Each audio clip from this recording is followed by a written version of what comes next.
A rocket launch is not the beginning of the mission. It is the final result of thousands of checks, deliveries, safety decisions, and hidden systems working before ignition. That is the part most people never see. From the outside, a launch can look simple. A rocket sits on a pad. A countdown reaches 0. Engines ignite. And a few seconds later, it climbs into the sky.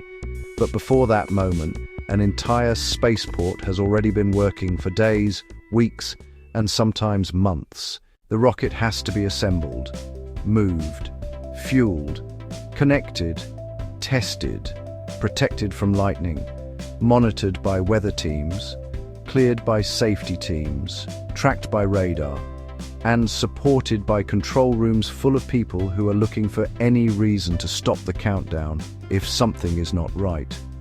So what actually happens before a rocket launches? To understand that, we need to start far before the countdown clock reaches 10. A rocket usually does not arrive at the launch pad fully ready to fly. It is built, transported, and assembled through a careful process called integration. Different parts of the vehicle may be manufactured in different places. Engines, boosters, stages, fairings, spacecraft, and payloads all have to come together. That can happen inside large assembly buildings where cranes lift enormous rocket sections into position. Engineers connect structures, electronics, fuel systems, guidance systems, sensors, wiring, and communications equipment. The payload also has to be prepared. That might be a satellite, a spacecraft, scientific instruments, or a crew capsule. Before launch, it is tested, cleaned, checked, and often sealed inside the rocket's nose cone, called the fairing. By the time a rocket rolls to the pad, it is already the result of a huge coordination effort. But getting it to the pad is its own challenge. Some rockets are transported horizontally, then raised vertical at the launch site. Others are stacked vertically and moved slowly on special transporters. At NASA's Kennedy Space Center, large launch vehicles can move from the assembly building to the launch pad on massive crawler transporters. The trip is slow because the vehicle is heavy, delicate, and extremely expensive. It is not just transportation. It is controlled movement of a machine designed to survive space but still vulnerable on Earth.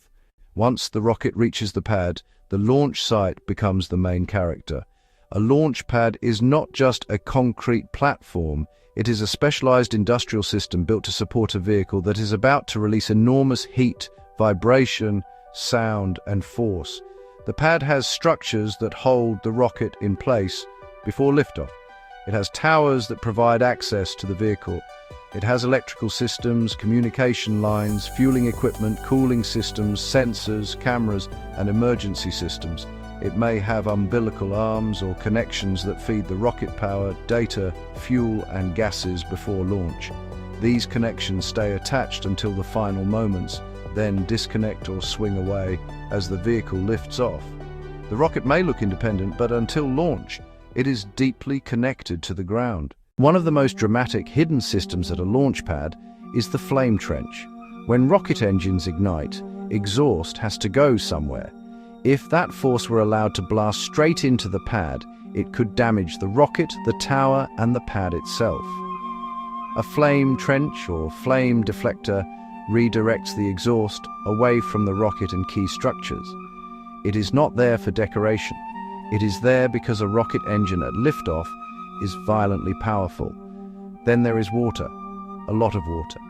Large launch pads often use water deluge or sound suppression systems. These systems release huge amounts of water around the pad during ignition and liftoff.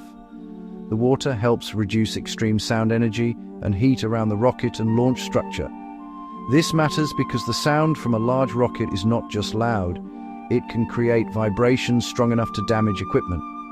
So water becomes part of the launch infrastructure, not to put out a fire, but to protect the rocket and pad from the environment created by the rocket itself. Now let's talk about fueling. This is one of the most careful parts of launch preparation. Different rockets use different propellants. Some use kerosene and liquid oxygen. Some use liquid hydrogen and liquid oxygen. Some newer systems use liquid methane and liquid oxygen. Some vehicles also use solid rocket boosters. Many liquid propellants are cryogenic, meaning they must be kept extremely cold. Liquid oxygen is very cold. Liquid hydrogen is even colder.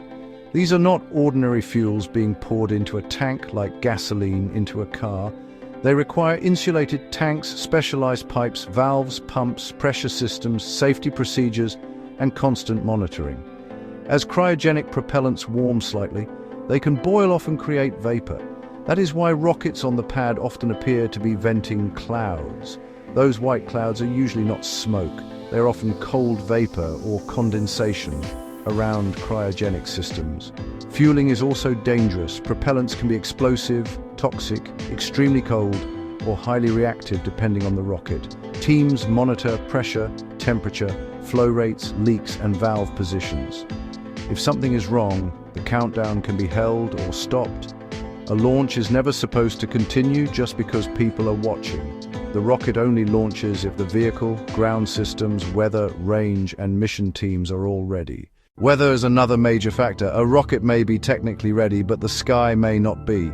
Launch teams watch surface winds, upper-level winds, lightning risk, clouds, rain, temperature, and conditions along the flight path.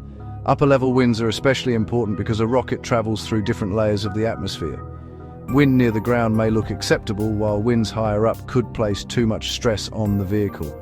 Lightning is also a major concern. Launch pads often have lightning protection systems, including tall towers and wires designed to protect the rocket and ground equipment. Even with protection, a launch may be delayed if weather creates unacceptable risk. This is why launches sometimes scrub even when the pad looks calm on camera.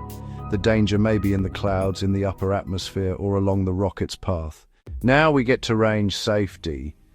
This is one of the most important systems most viewers barely hear about. A rocket does not launch into an empty world. It flies through airspace. It may pass over ocean zones. It may drop stages or debris into planned areas. So before launch, safety teams make sure the surrounding airspace and sea zones are clear. Aircraft and ships may need to stay out of hazard areas. Tracking systems monitor the rocket during flight. Radar, telemetry, cameras, and communication systems help teams understand where the vehicle is and how it is performing. The goal of range safety is simple: protect people and property. If a rocket goes off course or becomes dangerous, safety systems and procedures exist to reduce risk. This is one reason many launch sites are near oceans. Launching over water reduces risk to populated areas, especially during the early part of flight. It also gives rockets a safer direction for discarded stages and potential debris. Location matters for another reason too. The Earth is rotating. Launching eastward can take advantage of Earth's rotation, giving the rocket a little extra speed.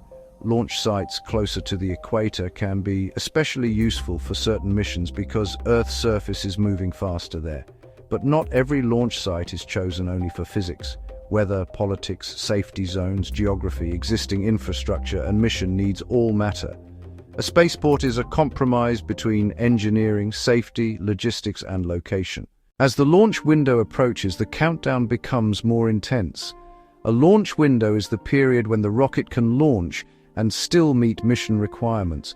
For some missions, the window may be long. For others, it may be extremely narrow. A mission to the International Space Station, for example, has to launch at the right time to reach the station's orbit. A mission to another planet may depend on the relative positions of Earth and the target. So the countdown is not only about when the rocket is ready, it is also about where the rocket needs to go. During the countdown, teams perform checks across many systems: rocket systems, ground systems, propellant loading, communications, flight software, navigation, weather, range safety, tracking, power, pressurization, abort systems if crew are on board. Teams may conduct go or no-go polls where different groups confirm whether they are ready. If a system is not ready, the answer is no-go. That can mean a hold, a delay, or a scrub, which means the launch is postponed. This may frustrate viewers, but it is a sign that the system is working. Rockets are too complex and too dangerous to launch casually. In the final minutes, more of the countdown becomes automated. Computers monitor many conditions faster than humans can. They check pressures, temperatures, engine readiness, valve positions, guidance systems, and ground connections. If something is outside the allowed range, the system can stop the launch automatically. That is why a rocket can abort just seconds before liftoff. It may look dramatic, but it is better to stop on the pad than launch with a serious problem. Then comes ignition. The rocket's engines start, the pad systems activate. Water floods parts of the launch structure. The flame trench redirects exhaust. Hold-down systems keep the rocket in place until engines are confirmed healthy. If everything checks out, the rocket is released. The vehicle lifts away from the pad, and the part everyone came to watch finally begins. But even after liftoff, the launch site's work is not finished. Tracking stations and control rooms continue monitoring the rocket. Telemetry streams back. Data about engine performance, speed, altitude, trajectory, pressure, and vehicle health. Teams watch for stage separation, fairing deployment, engine burns, and payload deployment. For reusable rockets, there may be recovery infrastructure too.